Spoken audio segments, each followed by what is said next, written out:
una enfermedad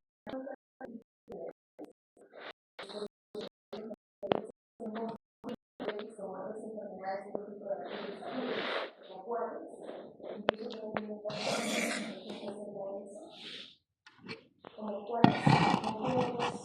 un poco para que se puede confundir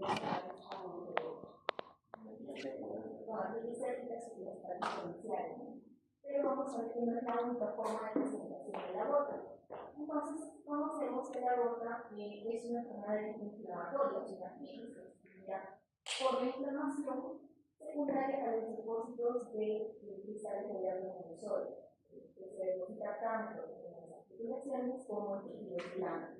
Cuando se depositan estos en tejidos blandos, se juntan los tocos. Entonces, lo que vemos aquí en la primera imagen es la articulación que clásicamente suele encontrarse con la gota, la podal, ¿no? La primera metatarsocolántica. Y en la segunda imagen vemos estas lesiones en tejidos blandos, los tocos, ¿no? Tocos que suelen aparecer sobre superficies articulares, en los dedos, en la velocidad permanente.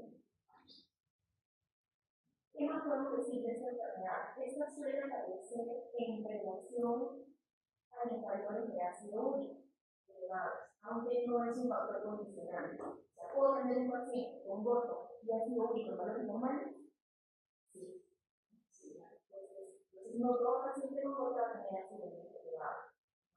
Pero conocemos que esta enfermedad se predispone más cuando el ácido úrico sobrepasa los valores de 6.8 miligramos por decilitro. ¿Qué más podemos decir de esta enfermedad? En la progresión natural de la enfermedad, o sea, antes de que la conociéramos, antes de que tuviese un tratamiento, esta enfermedad progresaba hacia el 70% de los pacientes de una enfermedad de base, y desarrollaba una enfermedad discapacitante de muchos años. Esto siempre y cuando el paciente no tenga un tratamiento adecuado. Eso es para recordar la relación que existe entre el ácido úrico y la incidencia de gota. Con mayor sobrevalor de ácido úrico, mayores incidencias que el paciente pueda hacer gota. No significa que todos, o que menos de un 25% de pacientes que tienen un tipo de diseño pueden desarrollar la enfermedad. O sea, no es un problema. ¿Con qué también hemos visto relación con el tiempo de enfermedad? Por ejemplo, este es un estudio de 2018 que evaluó unos 2.000 participantes aproximadamente, donde se vio que mientras mayor concentración de ácido úrico y mayor el tiempo de enfermedad, mayor era la incidencia de gota. Entonces, tanto el valor de ácido úrico como el tiempo de diseño son factores de riesgo para el desarrollo de gota. Esta es una enfermedad clásica, ¿no? Debería denominar la enfermedad de los reyes. ¿Por qué?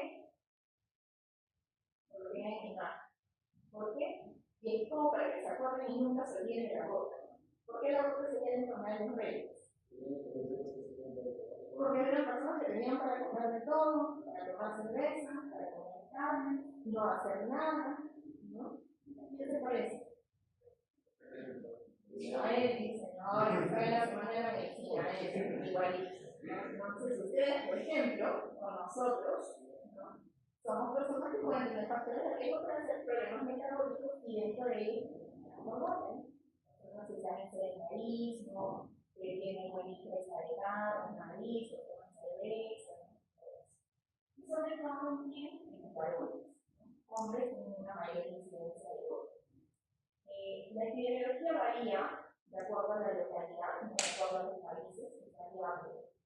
En aquellos países con mayor desarrollo económico se encontrará más índice de gota, como Europa, Norteamérica, en esas zonas, donde hay mayor tasa de obesidad, y también conocemos que la prevalencia de la enfermedad va aumentando con la edad. Eso es un dato importante. Tenemos un paciente con gota, por ejemplo, si tengo un paciente con artritis aguda, tiene 20 años, poco probable. Sin comorbilidades, poco probable, ¿no? Sin embargo, cuando ya llegamos a cierta edad, la relación que se mantiene de incidencia de agua entre varones y mujeres se va haciendo diferente. Como la mayoría de enfermedades que se asocian más a cardiovasculares. Factores de riesgo para gota hay varios. Uno que ustedes han mencionado es la dieta. La dieta, que ya hemos mencionado, es una base de fibra, conocida antiguamente, pero también hay algunos factores genéticos. Hay varios genes que se pueden relacionar a la presencia de gota. Pero eso es solamente una predisposición.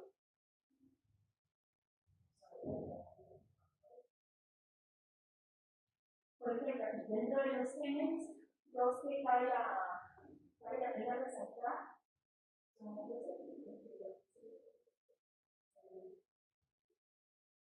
que condicionan para esos dos receptores, para el IL-9 y para el GAT1. Esos dos son los receptores que actúan en el metabolismo de expresión del ácido úrico a nivel renal. Los que están al lado izquierdo son los genes que codifican para esos receptores. Esos receptores ¿qué más? ¿Qué otros factores son de riesgo para producir gota? Algunos medicamentos, ¿no? Como lo tenemos en esta lista. Diuréticos de ANSA, algunos antituberculosos también, como la tirosinamida, el etanol, dietas, sacarosa, algunos medicamentos que se pueden utilizar para las clases, como el diseño. Y los factores de riesgo en general, las enfermedades metabólicas y las enfermedades que generan recambio celular alto. ¿Cuáles son esas enfermedades que generan recambio celular alto? ¿Cuáles son las enfermedades donde las células están replicándose? Psoriasis, ¿qué más? Neoplasias, ¿qué más? Autoinmunes, ¿dónde más hay recambio celular alto? Las neoplasias hematológicas y las hemólisis, ¿no? Por eso dentro de los factores de riesgo está la anemia hepatocítica, por ejemplo, la psoriasis, la anemia en general, la anemia hemolítica, las enfermedades metabólicas en la parte superior y las neoplasias, entre ellas una gran cantidad celular que no van a producir. Y se entiende por qué, ¿no? Por el metabolismo, con la degradación de las células, se produce mayor degradación de fluidos. Esos son los medicamentos que básicamente les hemos mencionado en este momento. Dentro de los importantes para nosotros recordarlos como buenos peruanos, también los de tuberculosis. Y los también también tuberculosis. Dentro de los que más utilizamos, el bien. El Alox, por ejemplo, o Viegas. Son medicamentos bastante comunes. Entonces, esto es para poder tener esquematizado en la cabeza un poco cómo es el fenómeno, cómo es la fisiopatología a grandes rasgos de la gota. Entonces, empezamos con un paciente normoglicémico, la parte de arriba. Luego, este paciente se desencadena hiperglicemia por los factores que hemos mencionado previamente. Ya sea tanto porque se produce más ácido úrico o porque no se excreta adecuadamente. Una vez que hay hiperglicemia, luego se produce el depósito de microcristales de alcohol. Vamos a ver cómo se produce. Esto genera en el tiempo dos posibles cuadros. Uno, aparece una crisis crónica de gota con focos. O también puede presentar estos picos de reagudización de artritis. Estos cuadros agudos. Y la enfermedad va a ser variable, ¿no? Entre los tipos de inflamación de monoartritis y oligoartritis, de gota luna, y la evolución de la artritis crónica de la enfermedad. Entonces, aquí tenemos la fisiopatología ya más a detalle de la gota. Esta imagen de arriba, no se ve muy bien ahí, es para recordar que es importante no solo la producción del ácido úrico en el metabolismo de la purina, sino también es importante la expresión. Entonces, recuerdan esos dos receptores que mencionamos, ¿no? El IL-9, por ejemplo, está relacionado aquí en la expresión renal del ácido úrico, en la reabsorción y sobre todo en el pase del ácido úrico de la célula del túbulo hacia la glándula basal. Y el URT1 es el que está en la parte más superior, es el que está en la derecha, está en la membrana apical del túbulo. Bueno, debe ser invertebrado. Entonces, cuando se activan estos receptores receptores van a hacer que se absorba el ácido úrico y con esto aumenta el nivel de ácido úrico. Entonces uno siempre que tiene hiperglicemia, lo mismo ocurre en el intestino, tiene su propio receptor. Cuando un paciente tiene hiperglicemia, entonces ¿qué ocurre? Va a haber formación de estos cristales de grado monosódico. De grado monosódico, estos cristales de grado monosódico van a, de alguna forma, congregar a los macrófagos y a los leucocitos. Los macrófagos van a fagocitar estos cristales de grado monosódico. Estos van a ingresar dentro del macrófago y a su vez van a activar estos receptores tipo POL2 y POL4, que no es el único mecanismo por el cual se activan estos receptores. Ya vamos a ver después que hay otras formas por las que estos receptores se activan y es la razón por la cual existen varios factores desencadenantes del ataque de gota agudo. Una vez que estos receptores se activan, forman este factor NK beta y esto genera la producción de interleucina 1B. Esta interleucina 1B es probablemente la interleucina más importante en la fisiopatología de la gota. Esta interleucina 1B a su vez congrega más neutrófilos, y los neutrófilos, además de generar un cuadro inflamatorio, van a expulsar también su ADN. Expulsan el ADN generando unas mallas, unas redes, la parte inferior de la derecha. Eso se conoce como NETs. Son las trampas con neutrófilos especiales, con las trampas especiales de neutrófilos. ¿Qué se congrega ahí?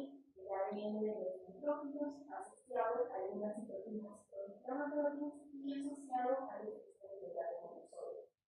Esas trampas son importantes recordarlas, porque gracias a esas trampas es que la enfermedad se va a prevenir. Si ustedes tienen un paciente con gota y no le dieron tratamiento, igual el paciente se va a sentir con muchas enfermedades. ¿Cuál va a ser el problema? Que pronto va a volver con una crisis de gota porque no va a tener tratamiento de soporte. Y estos mes, estas trampas de neutrófilos también generan la formación de los glóbulos. Entonces, eso es un poco la fisiopatología de la gota. Como mencionaba hace un rato, los receptores 2 y 4 se activan, sí, por los cristales de grado monosódico, pero no son la única razón. Entonces sabemos que las infecciones bacterianas producen más lipopolisacáridos y estas a su vez activan más los receptores 2 y 4. Eso que hace que esto sea más propenso a formar todo el nucleosoma y toda la inflamación de la comida, que está siendo grasa, entonces las grasas libres también activan los receptores.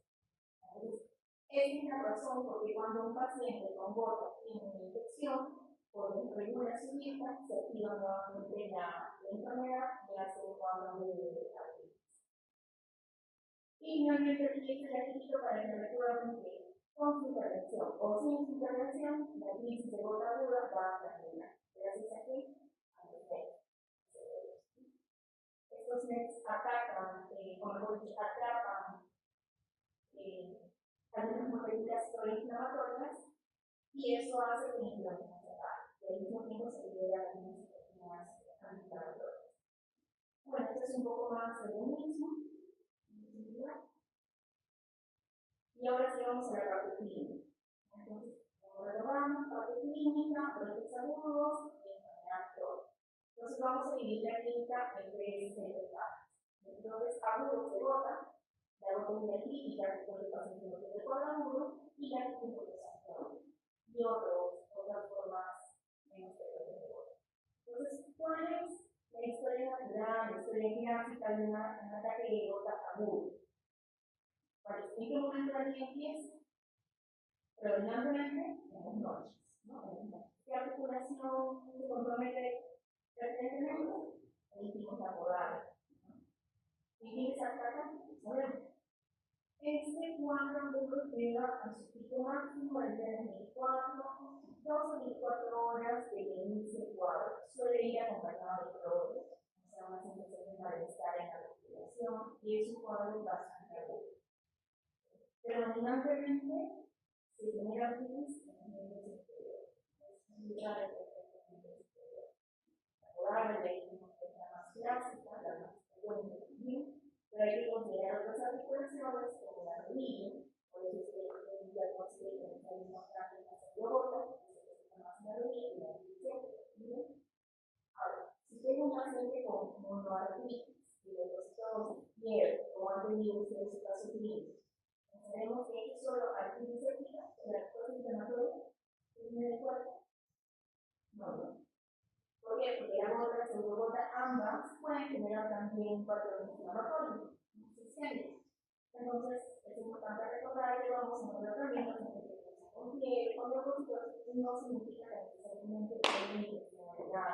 Muchas veces la gota puede confundirse con una celulitis. Ustedes ven una imagen arriba a la derecha del dedo que tienen. Ahorita porque estamos llevando gota, van a decir gota, ¿no? Pero si ustedes la ven en emergencia, esa cosa que lo primero que van a decir es una celulitis, ¿no? Y es un clásico, ¿no? Que le hacen celulitis, ¿por qué? Porque la piel se pone muy llamatosa, caliente, hay muchos signos inflamatorios cutáneos. Pero eso es parte de la enfermedad. Hay que buscar ahí los signos de celulitis. Como decíamos, estos ataques agudos se suelen autolimitar. Hagan ustedes algo o no hagan nada. Ahí se autolimita dentro de 3 días hasta las 2 semanas aproximadamente. Hay que buscar siempre algún factor desencadenante, sobre todo los pacientes que hacen un tratamiento de base. ¿Cuáles son los factores desencadenantes? Porque mencionamos infecciones, básicamente, alteraciones de medicación o alteraciones en el dieta. Y existe un bajo porcentaje de pacientes que pueden hacer una enfermedad polioarticular de bebé. No es frecuente, pero es importante que lo recuerden. ¿Cuál sería su diferencial, por ejemplo? De una enfermedad de artritis polioarticular. ¿Cuál sería la diferencial? Los otros diagnósticos son los indiferentes. Poliartritis. Es una subadura crónica.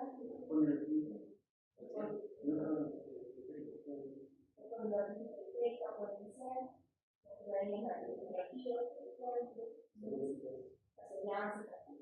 estos suelen tener cuadros más graduados. Realmente la administrativa, como es un poquito más agudo, podría dar como un diferencial. Me gusta recordar que puede ser por actividad, pero no es lo más seguro. No son artritis son así, como este gráfico que está aquí a la derecha. Las crisis suelen ser espaciadas, pero conforme avanzan en el tiempo se vuelven más frecuentes y duran más tiempo, pero son menos intensas. Deben practicarlo. Es como si el proceso son cada vez más bajos, menos intensos, pero son más prolongados y cada vez más frecuentes. Dentro del primer año a veces hay una recurrencia de la enfermedad del 60%, pero entre los 3 años ya casi la mayoría de pacientes salen no más de una caja. En este periodo interclínico es importante porque el paciente va a ser asintomático, pero muchas veces se puede hacer el diagnóstico en ese momento. No hay diagnóstico de repente por evaluación de líquidos sinoviales, como ustedes conocen, pero sí cambian un poco la historia de qué es lo que ocurre en el momento. Y este momento es importante porque en este momento se puede introducir la terapia de mantenimiento. Los medicamentos se van a hacer disminuiendo la terapia.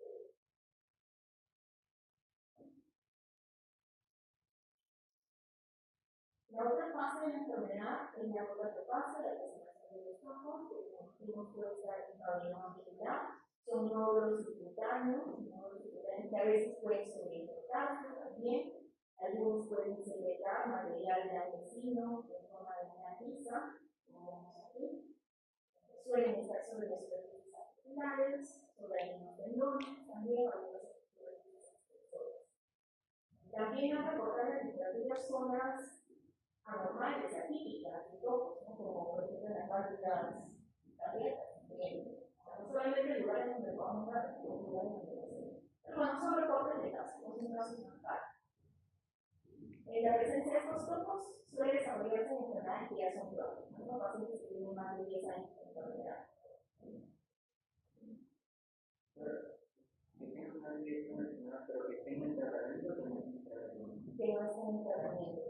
pacientes que no estén correctamente tratados. Aquí vemos más ojos, sobre los dedos, sobre los codos, la movilidad, y si hacemos una biopsia de esto, tomaremos los células inflamatorias, los topos sí dolorosos. duelen algunos participantes, pero algunos que son pequeños no generan ninguna dolor. Cuando encuentran, esto normalmente son así como decir, no hay muchos signos inflamatorios realmente, es una inflamación crónica. Cuando encuentran signos inflamatorios marcados, como en esta imagen de abajo a la izquierda, al parecer es el que tenemos que intentar. Puede intentarse.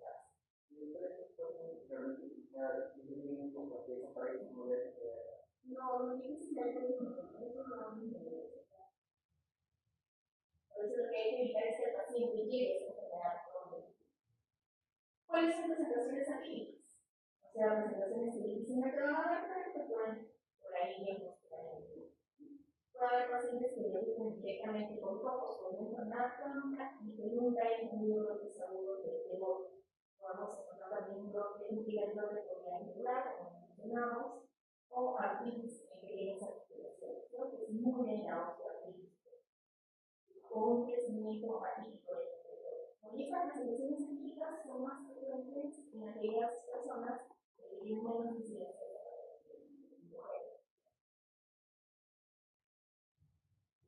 El diagnóstico, ¿cómo se hace el diagnóstico? El gol estándar, con la microscopía de líquidos cerebrales. Entonces, ¿qué necesitamos? Algocentesis. ¿Cuál es un valor de líquido sinovial de tipo inflamatorio? No. ¿Cuál? El de 2050, porque mayor de 50.000 es cierto, ¿no? Entonces, estas dos patologías, que la otra también es similar, nos van a dar un líquido de tipo inflamatorio. Pero requiere la literatura que estas en realidad tienden a ser más altas, incluso de lo habitual, digamos, por ejemplo, lo que incluso pueden pasar hasta el mínimo. Muchas veces estas enfermedades pueden coexistir con una crisis y a veces ahí es más difícil poder hacer el diagnóstico.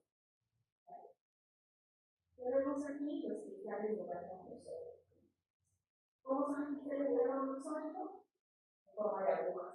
A diferencia del elastogote, que es como tromboidal. Estos son en aguja, tienen una activación negativa, un pequeño. Ya mencionamos hace un momento, tengo un paciente con artritis. ¿Tiene hiperglicemia? ¿La hiperglicemia no hace diagnóstico? No. La ausencia de hiperglicemia me descarta la enfermedad, tampoco. Entonces es importante visualizar lo que está haciendo. Dentro de las pruebas en general, por ejemplo, la característica aguda, la hipocitosis, se puede desarrollar. Aquí tienen de clasificación que se realizaron en 2015 por Leuda. Pero recuerden, como en todas las enfermedades reumatológicas, esos criterios de clasificación tienen sobre todo fines de investigación. No son tantos criterios diagnósticos. Hay una regla diagnóstica que también ustedes pueden aplicar en el centro de salud para con algunas imágenes solamente para mencionar. Esto puede ayudar, pero no es algo que se haga de manera rutinaria para ayudarnos al diagnóstico. Tenemos una ecografía de la articulación sobre el osteosis del cartílago, se puede hacer un trombo por tono, entonces puede ser un video de inflamación crónica, luego de los tonos se lo veo que están ahí. Y si coloco el Doppler va a ser positivo porque hay inflamación. Una inflamación con todo cuadro agudo,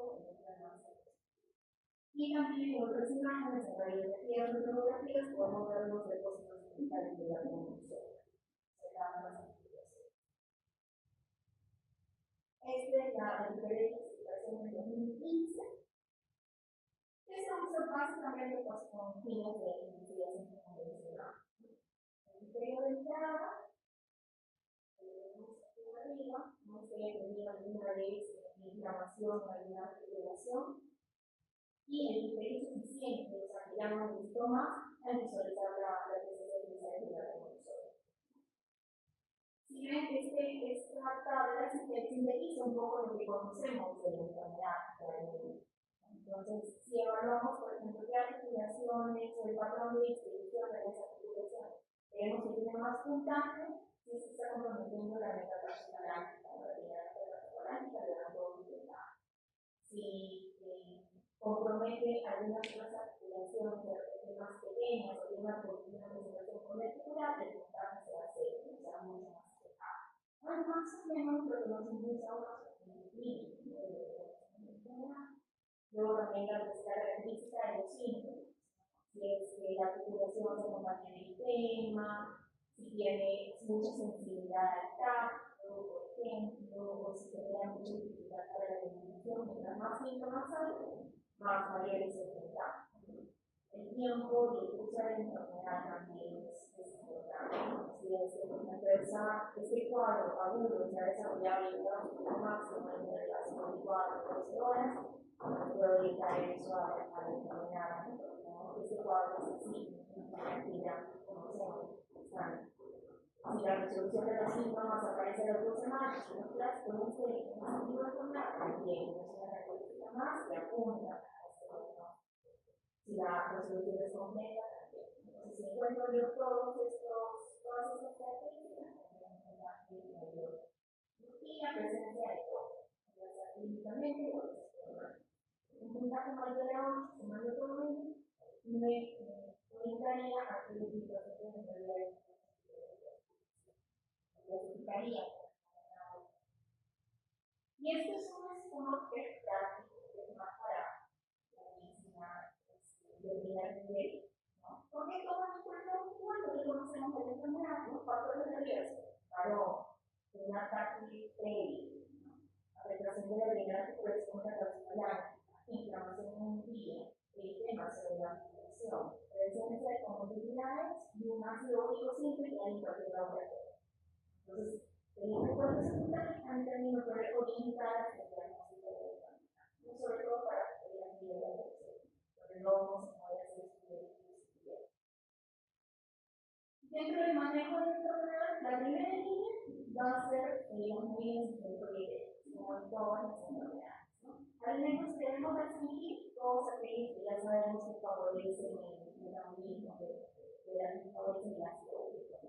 Entonces, restringir las carnes, restringir los mariscos, restringir la cerveza, favorecer más bien la dieta DASH, ¿no? La vitamina C, lácteos, que pueden favorecer el ácido úrico bajo, las heces. Se menciona que tratando de manejar este estilo de vida, el ácido úrico puede bajar hasta 2 puntos. Entonces es importante. Y varios crisis de ataques de gota se dan porque estos cambios de estilo de vida. Así que retoman nuevamente la bebida, las rojas, y luego podemos dar el tipo de bajo. El manejo de las comorbilidades en este punto también es importante. Mientras mayor obesidad haya, mayor regulación de la glicemia, de la lipidemia, va a haber mayor riesgo de manejo del brote. Esto sí es importante porque se van a ver acá menos. Entonces, ¿cómo comenzamos el manejo del brote, de la gota aguda? ¿Cuáles son los medicamentos que utilizamos? ¿Cuáles? ¿Cómo actúa la leucina? ¿Para qué sirve la leucina?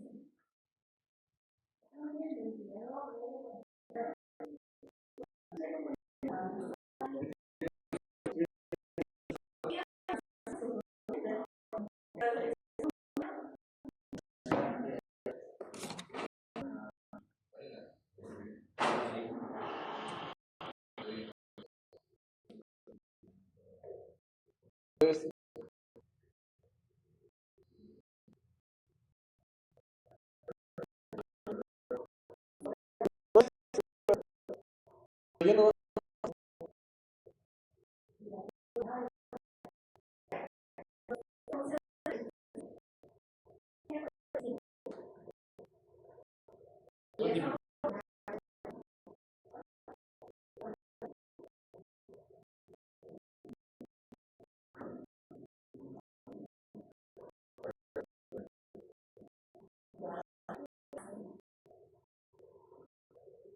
Actúa sobre el Y esto genera que los neutrófilos, los neutrófilos no generen esa respuesta inflamatoria del cuerpo. Por eso la medicina tiene como un efecto antiinflamatorio pesado en el personal. Entonces, estamos una dosis intermedia, ¿no? De 2 pastillas, la pastilla de 0.5 o 0.6 moleculares, 2 tabletas de eso y aumentamos una dosis adicional de la agudo de 4 hasta una dosis máxima de 4 de luego, ¿hasta cuándo lo mantenemos? ¿Hasta cuándo lo mantenemos? Porque depende de cómo manejamos el paciente. El manejo de drogas nada más tendría que mantenerse con el hecho. Pero muchas veces en estos pacientes vamos a tratar de agregar la terapia para el equilibrio de la salud. En esos casos, alternativas a la medicina, si no ponen medios, corticoides.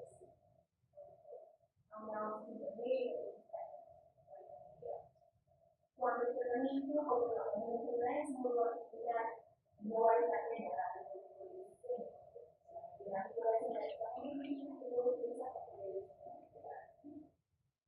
y otras alternativas, sobre todo para tratamientos refractarios, se forman de sintetizina que estaban mirando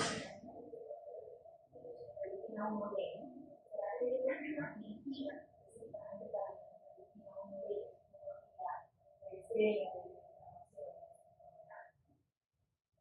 ahora, como dijimos, yo te cuento que cuando tengo uno, tengo el diagnóstico, ¿cuál es el medicamento que faltaría adicional? El medicamento que ¿lo puedo introducir en ese momento? Sí, ¿verdad? No sé. Después, ¿por qué? Entonces, eso es importante que se recuerden. Porque cuando el paciente esté en crisis, puede introducir el adecuado, puede hacer que la es un motor. Es una característica muy particular de esta enfermedad. Entonces, sí hay que introducir el pulmón, pero hay que valorar en qué momento lo hacemos. Y eso depende de cómo lo queremos hacer. Entonces, al menos desde mi intención, recordar muy bien que quiere el pulmón inmediatamente. Sí, vamos a introducir el pulmón, pero valorar el momento.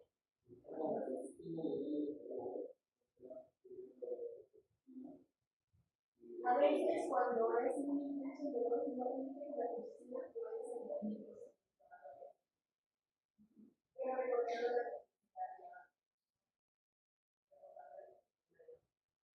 medicina abierta con varios medicamentos.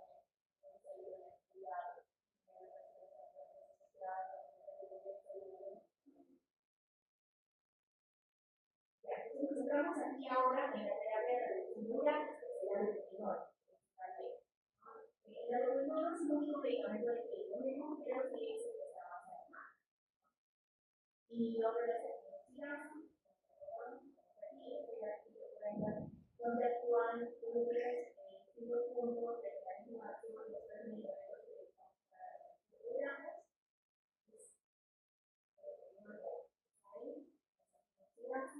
también tenemos otros medicamentos como Prolecin, que va a regular la expresión del hidrato, va a facilitar la expresión del hidrato, porque actúa sobre los receptores que vimos ahí. Y también aquí el metabolito similar a una anécdota de casa,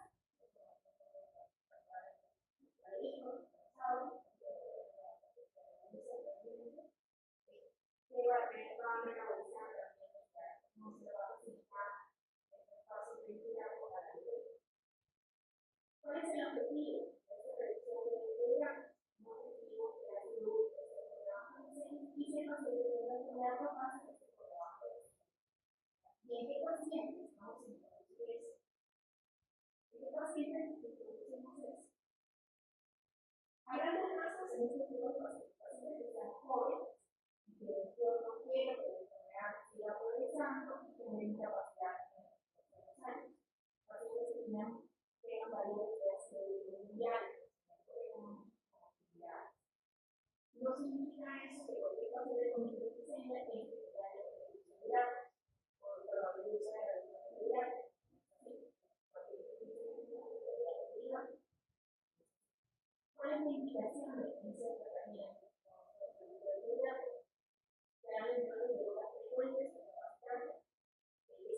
hecho con el más de los profesionales.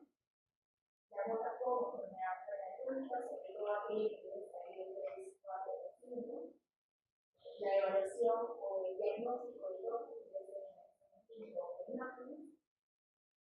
la presencia de limpieza urinaria o la bota de paso. Sobre todo en estos pacientes, vamos a introducir ¿cuál es la finalidad? Reducir o prevenir los brotes agudos de bota. Entonces, decíamos que tenemos estos 3 tipos de medicamentos, los inhibidores de la retinosidasa, principalmente de la heroína, la dosis de inicio es de 100 miligramos al día, que se puede ir aumentando progresivamente mensual. Mensual puede agregar 100 miligramos al día, hasta un máximo de 900 miligramos. Tener consideración que los pacientes tienen enfermedad crónica,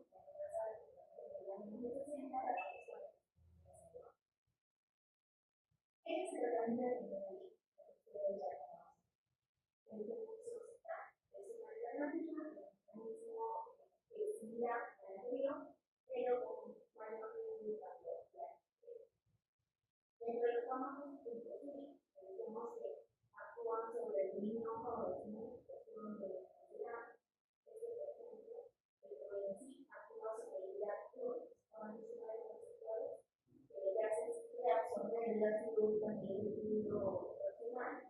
En este caso, lo que va a hacer es bloquear. Bloquear se puede llegar en cualquier cantidad de datos por la vida. Entonces, hay que tener cuidado de no utilizar específicamente pacientes que tienen enfermedad de el riesgo cuál es el riesgo. La ventaja es que este medicamento puede utilizarse como terapia y se aplica de manera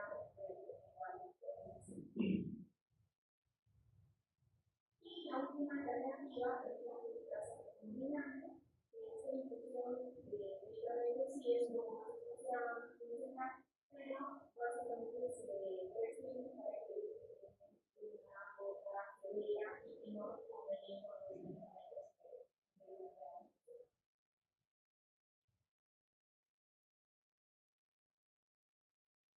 algunas reacciones adversas a la leucemia es importante recordar porque es un medicamento que se usa bastante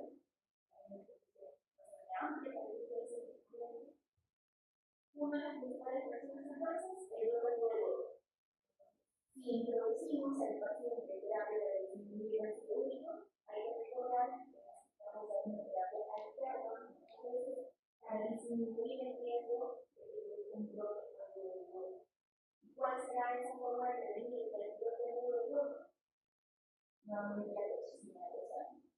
Entonces, uno se apoya en el otro. En esta parte sí es un poco más, digamos, individual de manera de por eso creo que es importante recordar que generar una solución al reloj, de proteína, la ósea, puede presentar también reacciones enfermizas, como un síndrome de éxito.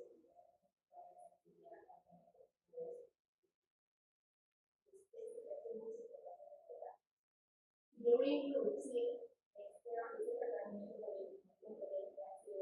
paciente, recordar que fue la administración de la diferencia del bloque cuando inicio de terapia.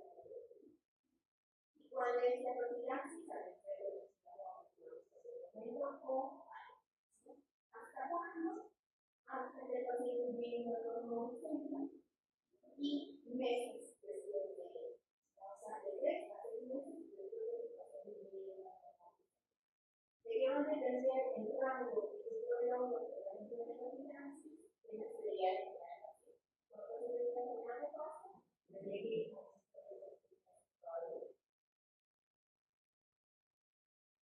pero aquí la más de persona como un ciclo, una vez al día, trabajamos como manera de y la segunda con la que vamos a realizar una boca o la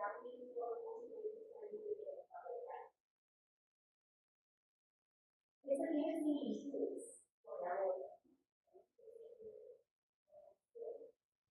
También tiene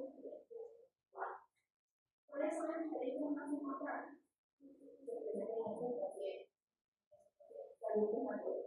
El riesgo aumenta por edad. ¿Cuál será otra diferencia importante? Entonces, su prevalencia puede ser menor. Otra diferencia importante es igual en varones y mujeres, a diferencia de la otra.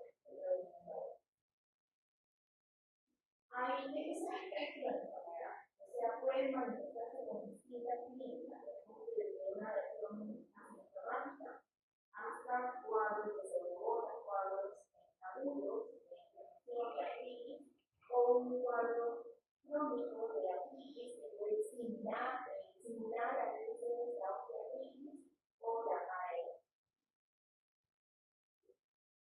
La fisiopatología, en este caso, es un poco distinta, sobre todo al inicio, el cartílago del condicito va a generar la formación de fosfato inorgánico, que es este de aquí. Entonces sale del cartílago, sale del condicito, cuando hay una producción excesiva de ese inorgánico, se va a unir al calcio, al centro de la. Una vez que se une el calcio, eso se alimenta, se forma, directamente entonces, ¿por qué se forman estos cristales? Porque hay o una producción mayor de fosfato inorgánico o porque hay una disminución de la producción de fosfato. Por ejemplo, esta enzima que tenemos la base de esta producción sería la sertralina, que es una a degradar o eliminar el fosfato, volviendo a la fosfato inorgánico. Cuando hay una reacción en ese enzima, por ejemplo, algo más abierto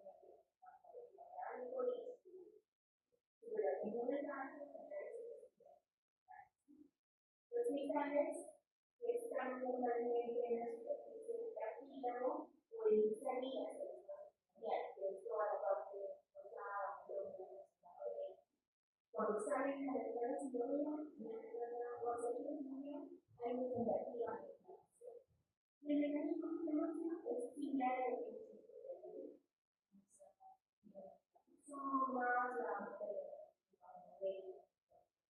y nuevamente resultados, puede formar sus meses, esa parte sí es un poco más común para la similar. Los factores de riesgo, ¿cuáles son los factores de riesgo para este cuadro? También enfermedades, pero enfermedades distintas a las anteriores. Los factores de riesgo de esta enfermedad son alteraciones del calcio y del fósforo. O sea, hipotiroidismo, hipomagnesemia, hipopotasia, hemocromatosis, algunas alteraciones congénitas, el riñón, por ejemplo,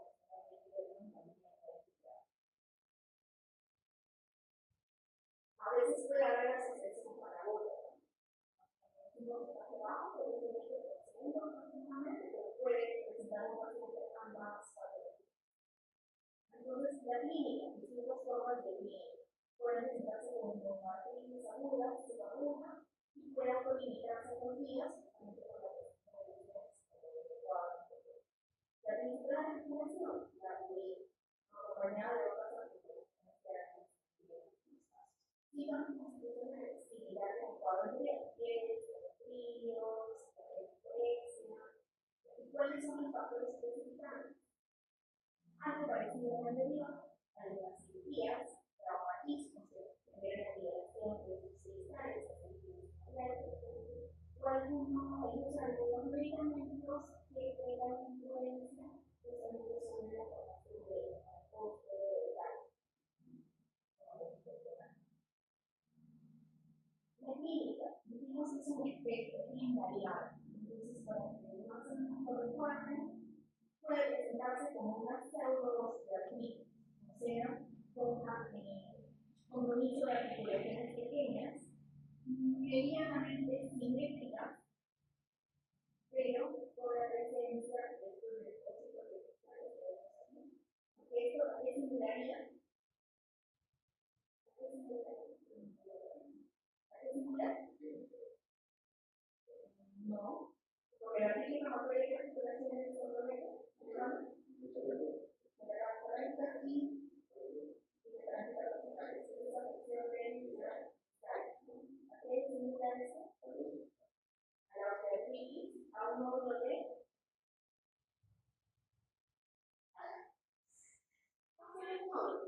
Bueno, el tema es que no, porque esto es un depósito se provoca, pero a veces sin duda.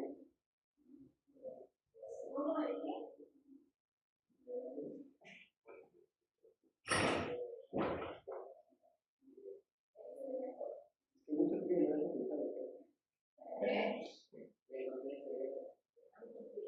¿De qué orden?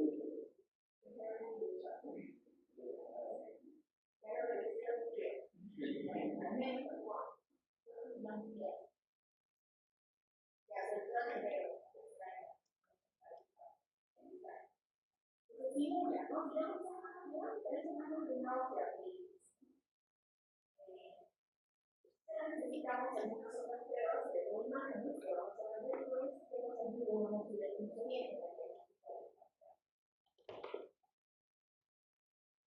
Otra forma de presentación es el pseudo-ADN. Tenemos en la mano izquierda con los hermanos de identificar. Y por eso tenemos compromiso de la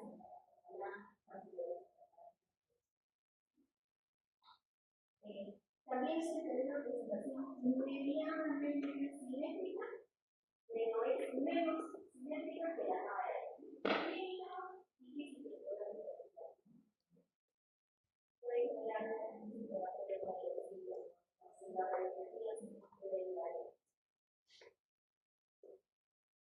también puede haber enfermedad severa, enfermedad de la articulación,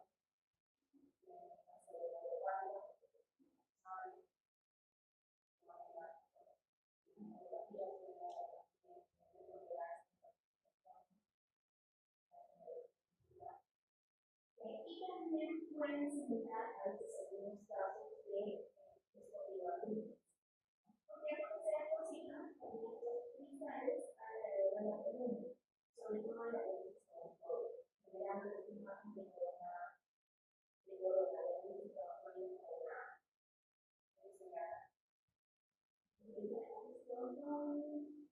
imagen B. Entonces, y hacia el lado derecho hay como una imagen adicional, ¿no? Como calificada, como calificada. Entonces, como la corona.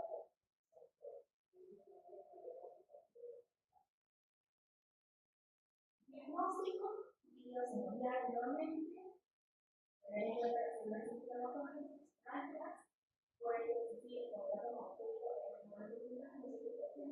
nuevamente, y en esos casos que vamos a ver, las cristales nucleares. Y las imágenes, que aquí sí nos van a ayudar a las imágenes. Respecto a la enfermedad, una característica es que esa enfermedad puede producir complicaciones.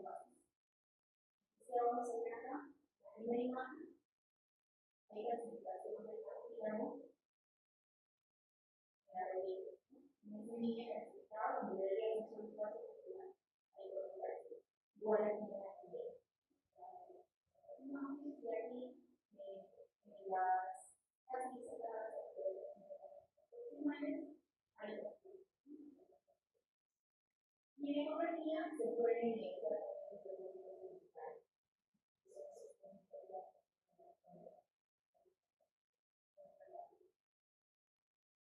también esos hiperentras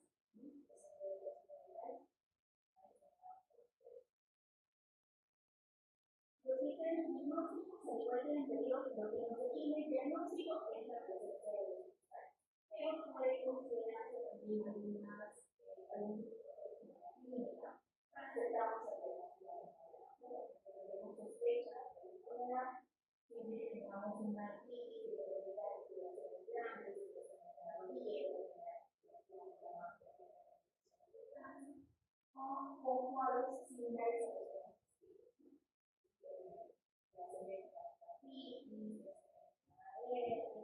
y que se acompañen de estos ataques agudos de los el manejo de esta enfermedad es bastante similar a la de la gota. Podemos, si es una enfermedad que se limita a una sola articulación, podemos utilizar corticoides indicados, articulación, mundo natural o comunitario de los artistas. Pero cuando en primera historia comunal habría que utilizar informatorios, como primera opción, segunda opción, filosofía, similares a la tercera opción, corticoides, y última opción, individuos históricos nuevamente de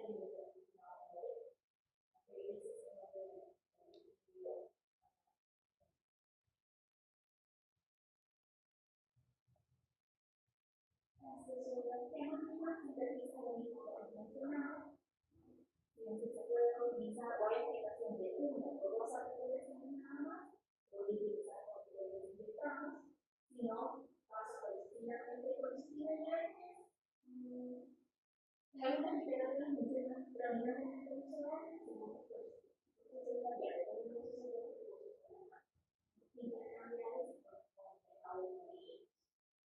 como tercera opción se puede y como última opción en algunos casos puede considerar comunicable, pero todavía no se termina de dar respuesta, se termina de dar respuesta, como el profesor. Pero es bien interesante en aquellos pacientes que tienen cuadros pseudogotas que asemejan a cuadros reales.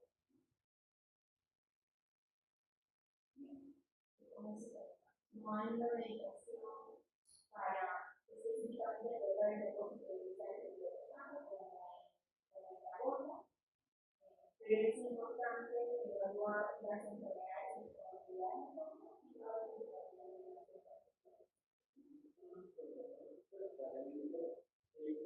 las tenemos que buscar problemas y aire. Entonces,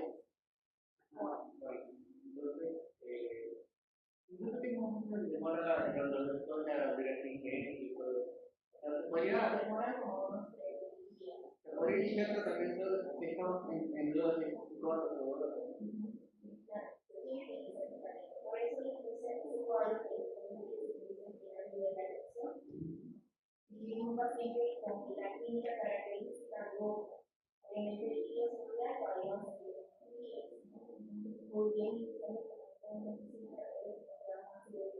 y aún no es elevado igual no es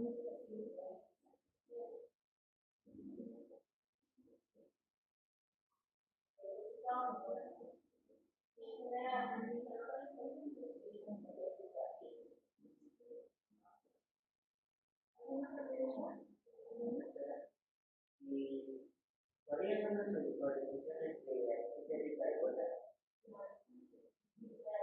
Todas esas articulaciones, la moda,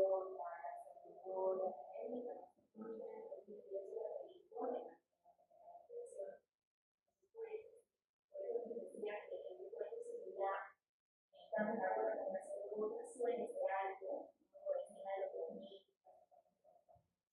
A veces puede llegar hasta por encima de 60.000 y no necesariamente pero hay que recordar que a veces sí se puede ganar. Ahí sí depende de los objetivos de la le damos el manejo para la crisis seguro de gota, pero pasa un día, 2 días, no mejores, y ya tenemos que empezar a trabajar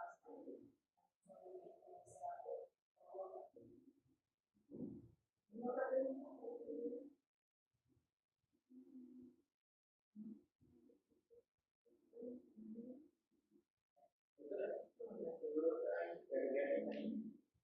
Sí, como mencionamos al principio, cirugías, traumatismo, porque hacen que los cristales se desprendan del cartílago y vayan a aquí, no como la otra. Por ejemplo, en la segurota es importante que la clínica empieza cuando los cristales se desprenden. Ahí es donde los cristales están en el cartílago o van a quedar aquí,